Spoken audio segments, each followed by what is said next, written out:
Whether you're a reader or a writer, you probably appreciate book reviews. You love to see what other people think about a book before you buy it. And if you're a writer, you really need book reviews. It really helps you to market your books to readers that are going to buy and like your book. And the only way that a reader knows that is if other readers who are similar to the ones leaving reviews. And if you're a writer, you really appreciate it because it helps you to market your books to other readers that are similar to the ones reviewing your book. So reviews help both readers and writers. So I want to talk today about leaving a book review and why you would want to do it, and if you're an author, why you want to seek book reviews. You have a story to tell, but you don't know where to start. Let me show you how to free your story. I teach you how to write and how to dig deep in your soul to release your story and make a difference in the world. Welcome to the Julia Monte channel. If we're just meeting, I am Julia. I'm a women's fiction author, and I'm here on Fridays to give you some writing tips and to talk about my favorite subject, which is writing. So first I want to talk to readers. So readers, why do you like reviews? Why do you leave reviews? First, let's talk about why you like reviews. Reviews help you to make your purchasing decisions, whether it's a book or whether you're looking at reviews for a restaurant or you're looking for reviews for a car or anything that you are thinking of purchasing or places that you want to go, vacations, hotels, anywhere where you're going to spend money. So it helps you with your purchasing decisions, and it helps you to avoid making costly mistakes. So if you read a review of a product and people seem to like it, they're leaving positive reviews, then you feel more confident investing your money in that product, whatever it may be. However, if the reviews are terrible, if people hate the food at a restaurant, if people don't like a book for whatever reason, then it helps you again, right, to make the right choice. You're looking for social proof in a way that the product is worth your time and your money. And then the second thing you're looking for is really if the product does what you want it to do. So since we're talking about books, if it's a nonfiction book, is it promising you that you're going to learn something, that you're going to save money, that you're going to lose weight, whatever it is that the book is promising? Are people, after they read it, are they really feeling like it met that expectation? If it's fiction, was it entertaining? Were the characters interesting? Was the plot good? Did people enjoy the book? And so those are the things that you're looking for in the reviews. And so why, as a reader, should you leave a review? Why do people leave reviews? Well, the first reason is that they either love or hate the book, right? So the two extremes will prompt someone to go on to Amazon, Goodreads, wherever they leave reviews, and to give their opinion. They really loved a book. They want to tell the world, hey, this is a really great book. I really enjoyed it. I had such a great time. I didn't want it to end, whatever. And if you really hated the book, it might anger you enough, I guess, that you would go to the site to say, don't buy this book. It was terrible. It wasn't what was promised. So the two extremes tend to send people to give reviews. And of course, this goes for other products as well. If I really, really loved a restaurant, I really loved the food, I might take my time to go and leave a review. If I really didn't like it, might also prompt me to go on a site and leave it. Now, there's always encouragements, right? We get emails, we get reminders, hey, leave a review for this. And so sometimes we might have an extra minute and we do that because because we're being prompted to do it, so we do it. But when it comes from us, it's mostly because we really love something or we really hate something. And then there are those that actually really love doing it. They really love giving their opinions, and they join sites like Goodreads where they read books and then they track how many books they've read, how many they've liked, and they actually do enjoy leaving the reviews and giving their opinions on products, on books that they liked. So you have an avid reader who reads, 200 books a year, and they go there and that's their thing. They really enjoy doing it. So today I'm talking to those who don't necessarily love leaving reviews. They do it again because they're prompted to, or because they love or hate something. But I want to encourage you as a writer to leave reviews. And I think people don't do it, the average person, because it just sounds like schoolwork, right? It sounds like, okay, I've read this book, now I've got to go and write a book report. And I don't have time for that, and I don't want to do that. Or readers may just simply not know what to say. Like, what do I say about this book? I don't want to tell everybody everything that happened. That kind of ruins the story. So what do I say? So what I want to do is give you some steps on how to leave a structured book review that doesn't take you a lot of time, that is not a book review, and that you can do in just a short amount of time after you read a book. And again, because it really does help the author. And if you, especially if you liked the book, it's nice to leave a review because it helps the author to continue to sell that book. I'm going to give you just 3 steps. Okay, so pretty easy. First step is just a brief summary of the book. And this is super simple. It doesn't have to be more than a couple of sentences. More about, like, what was the story about? You don't have to tell the whole story. You could just say the plot was about this, and it kept me turning pages. It was very engaging. The characters were interesting. So a little bit about, just a brief summary that tells us who the characters were, what the plot was about, and expand a little bit on what it says on the back cover, because you're not giving away anything by telling somebody a brief plot line, because it's already in the back cover on the back cover of the book. So you're just maybe expanding on that a little bit. Let me give you an example. So I have mentioned previously, I think in the history video that I did, Stephen King's novel. This is an example of what I could leave if I wanted to. So I did read that book. It was a long time ago, but here it is. So Stephen King's novel, 11/23/63, the main character, Jake Epping, travels back in time to try to prevent the JFK assassination, but finds that changing history comes with unexpected consequences. To correct the negative results of his interference in history, he must return multiple times to 1963 and make some tough decisions about what to change and what to leave untouched. So this just creates a little interest. It's very similar to what's in the back cover, but again, this is just your opening paragraph. It creates a little interest. It doesn't give specific details about the plot, and it doesn't tell you, it doesn't give away anything. No spoilers, nothing like that. Step 2 is to give some information about the characters. For me, the characters are the most important part of the story. You want to just say, well, were they relatable? Were they interesting? Who were the characters? Did they grow throughout the story? Did they change? Was there something about them that made the book stand out? Was there something that you didn't like about the characters that didn't make sense? So recently I left a review for a novel that I read, which was really, really good. It was a good novel, but there were a couple of characters that I thought really didn't even need to be in the story. So one of them, well, actually, no, one of them didn't need to be in the story. So he just seemed like an oddball character that the story he could have taken that character out completely, and it wouldn't have changed the story. Could have used somebody else to do what that character was doing. So sometimes there are irrelevant characters. You want to mention that. You don't have to, but sometimes, you might want to. But there was another character that just, I thought could have been developed, actually needed to be developed a little bit more. It was a psychologist and was asking the main character to do certain things. And I thought that this psychologist, we needed to know a little bit more about this person, because if the main character was making life-changing decisions based on what this psychologist was saying, then maybe just a little bit more detail or information on that one character. And I thought that could have made the story a little bit stronger. So you're evaluating what worked and what didn't work here with the characters. And it doesn't mean that the character, even if you didn't like a certain character, you thought the character was unlikable for some reason, that doesn't mean you're going to give the character less stars or anything. But it's just something that, again, it's your opinion. In my opinion, this character needed to be developed better. But that, again, overall, the book could still be a really wonderful book. So it doesn't mean that, that it's criticism. It's just, again, how you felt about the characters. And the last part is where you're looking at, so this is step 3, right? The style or organization of the book. And you might think, okay, here's where it gets to be a book report, and I'm not a writer. I don't really want to do that.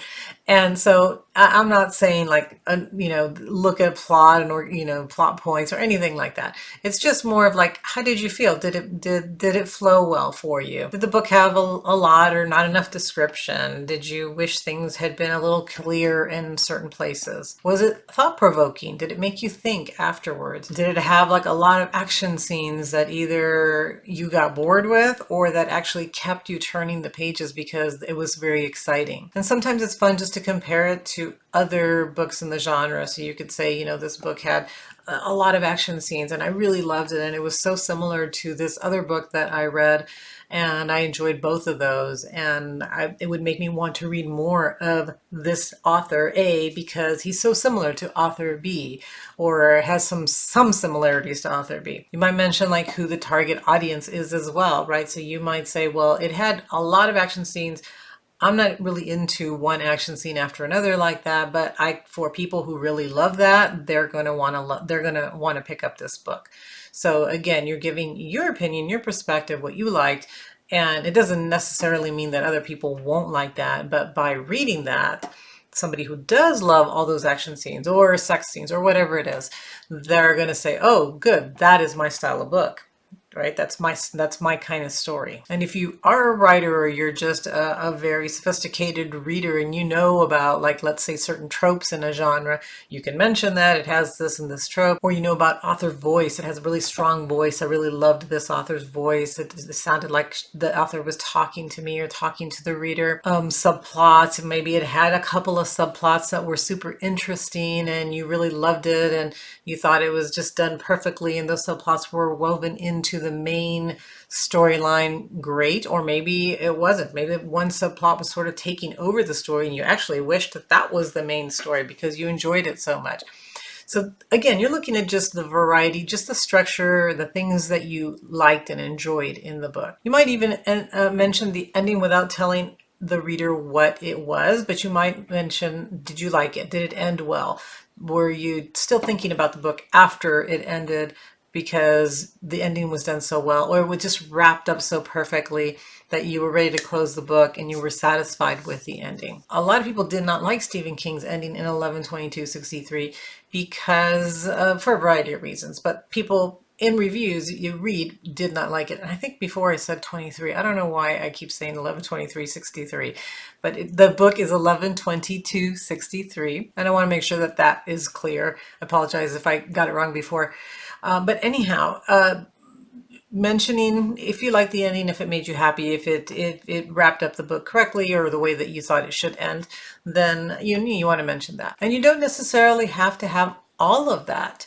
Sometimes you want to leave your reviews a little vague. Here's one that I wrote just today, as a matter of fact. I finished reading a little Christmas novel. I think it was a novella, and I agreed to leave a review, so I wanted to leave a review. And this is what I wrote. I enjoyed reading Wish Upon a Christmas Star. It's a story about finding your true love where you least expect it, and being open to surprises. The heroine, Jeannie, has her heart set on living happily ever after with the wrong guy.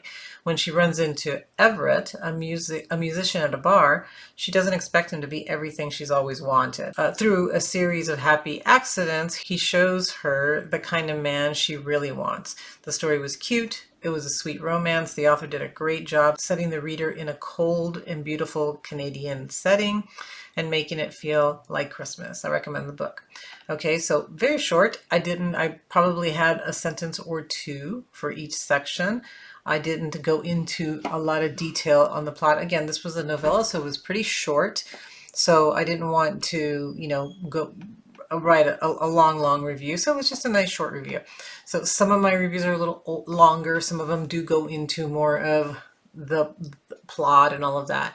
But it doesn't have to be, because again, the important thing for authors and other readers is, well, for authors is that you leave a review. For other readers is that you just tell them a little bit enough so that they know if they're going to be interested in reading that book. It's important to be honest when you leave a review because, again, other people are looking at your review, making a purchasing decision based on what you said, or reading decision. And so you want to leave an honest review, but you also don't want to trash the author. I can tell you as an author, it's a lot of hard work. Everybody puts their heart and soul into the story. It's not, it's not like buying a drink or buying a brand of toilet paper or something, right? It's somebody's creative work, and it's not going to be for everyone. So sometimes you may not like it, but somebody else may. So you want to stick with the facts of what you found in the book, what the character, who the characters were, what the plot was, what you personally enjoyed. Sometimes it does help to have examples. So you might, if you have the time, go and pull up an example of something that you either really loved or really didn't like. So again, that helps the reader to make a decision, and that's really what you want to do. So what not to do in a review? First thing is, don't say, I liked this or I didn't like that. That doesn't help anybody. Or just like, I really liked this book, and then that's the end of the review. It doesn't really help and the reader, and I mean, I suppose it helps the author if you gave them a 5-star review and you just said, I really like the book, but it doesn't help the next reader that wants to find out a little bit more about the book. So, so avoid that. Don't be unnecessarily unkind. I honestly tend to not leave a review if I really, really hated a book. So I wouldn't go and give somebody a 1 or 2-star review for a book. Now, if it was like at a restaurant or somewhere where I received extremely poor service, then I would, because I want the business, or I want the manager to do something about this. So then the next time I go there, if I choose to go back, maybe that will be fixed. However, it's not the same thing with a novel, right? So I really, really hated this novel. The characters were dumb, whatever. That doesn't really help anybody. So I wouldn't leave that review, because the author can't really go back and redo that book. It was just that personally for me, I didn't like it. So I tend not to leave like a 1 or 2-star review. And I'm not telling you what to do. Just personally, I don't do that. So whatever you want to do, just be kind. Know that it is art, and that our tastes in art do vary. Okay, the next thing not to do is don't evaluate the shipping. I see so many reviews where people are like, I got this late, or the book arrived with the torn box or something. The author has nothing to do with the shipping. They can't control how the book gets to you. They're not shipping it from their house. It's coming from Amazon. It's coming from Barnes & Noble. It's coming from wherever you bought your book. So what you need to do is contact that company and say, hey, Amazon, this was shipped poorly. Can you fix that? Go review Amazon. Don't review the author and the writing based on shipping. The next thing is, don't say, I agree with what everybody else said. I've seen reviews like that too. And it's like, well, what everybody? Like, what did they say that you agreed with? So it's better just to leave your own review than just agree with everybody else. Also, don't stress. Again, it's not a book report. It doesn't have to be as organized as I'm saying. It is helpful if you focus on the plot, the characters, and just the style of the writing, the organization of the writing, because it gives somebody a complete look at what the book is without without telling them what the whole book is about. But you don't have to do that. Like I said, the one that I left for that Christmas book was really pretty short. It didn't go into everything. It was just sort of to give an overall feeling of why I liked the book and what I thought made it a strong story. So in conclusion, authors need reviews. And if you are an author, what I have to say for you is get reviews. Try to ask people to leave reviews. Ask readers, ask friends. Maybe join review sites like Book Sirens or Book Sprout. This is where you can go and offer a free advanced reading copy of your book. And people who are interested, who read a little bit about your book, maybe the back cover copy, can decide whether they would like to read it for free in return for a review. And again, an honest review. It doesn't mean that because you gave them a free copy of your book that you're going to get a good review. That's not the whole point. The point is to get reviews. So if you are an author, I do recommend that you attempt to get as many reviews. Just remind people that buy your book, please review it, because it helps me and it helps other readers. You can either send them to this YouTube channel to learn how to do a proper review, or just tell them that any review is fine, right? Because any review is better than no review. Even if they did go there and they said, I liked this book, it helps you as an author. It doesn't really help other readers. This is just why I recommend not leaving that type of review. But it does help you as an author to get reviews, no matter what they are. And again, even if they're not actually wonderful reviews, it still helps you as an author to get reviews. So here is my short version, not super long, but has, I think, the necessary things of that JFK book. 11/22/63 is about a guy who goes back in time to try to prevent the JFK assassination. The character is well developed and believable. It's action-packed and includes realistic historical events blended with the fictional plot. But it's not a typical Stephen King book. It's more of a romance. The book seemed to go on too long. Some chapters could have been cut. I was disappointed with the ending because it didn't make a strong statement about the unchangeable nature of history. I would still recommend it to readers who enjoy time travel books and who are fascinated with the JFK assassination. So again, that is a very brief review that tells you a little bit about what I liked, what I didn't like, what worked, what didn't work for me as the reader. And I do like to end with I recommend or I don't recommend the book. Obviously, from what I write, people are probably going to be able to figure that out, but I like to add that at the end. I hope that helps you if you're thinking of writing a review or thought of writing a review and weren't really too sure what to write. I hope you found this helpful. Make sure to subscribe to the channel so that you can get future tips on writing. Also give this video a like so that YouTube will continue to show you my videos and others who also are looking for writing advice. Thank you so much for being here. I will see you next week.